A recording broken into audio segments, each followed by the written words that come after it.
Tonight, despite the freezing temperatures of the last few days, it was, of course, quite a mild autumn, ideal growing conditions for some vegetables.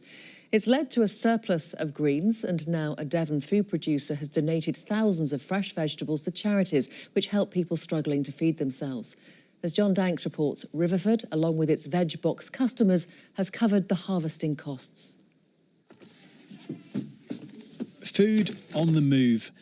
This Plymouth-based charity transports surplus produce from the food industry to those who need it. And it's busier than ever.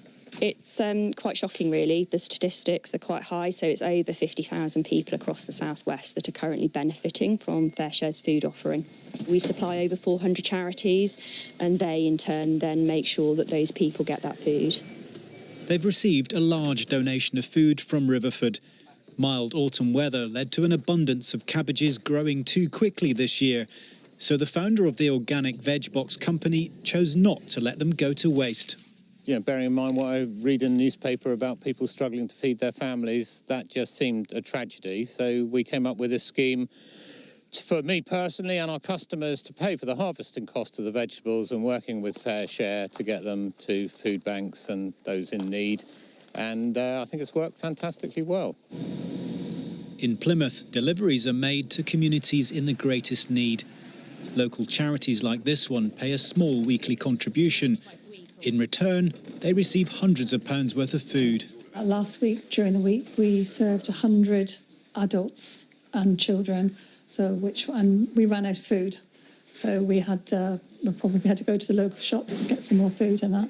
But yeah, we are very busy. It's very much appreciated by the people that use us. Next stop, a food bank in Cornwall. At this community larder in Millbrook, organisers say the number of people using the service has risen by almost 50%. Later opening hours are being trialled so that working households can access it more easily. When we first set up, it was more kind of short-term, those people in crisis, maybe kind of a job loss, kind of getting through the month, those sorts of things. But we've definitely seen more families starting to use the service, much more kind of long-term. We never expected such a strong response. I just think so many people, feel desperately sad and unhappy with the inequality that we have in this country. And what that means for, those on low incomes. And I think a lot of people like me want to be part of the solution. John Danks, BBC Spotlight. Now, you may have seen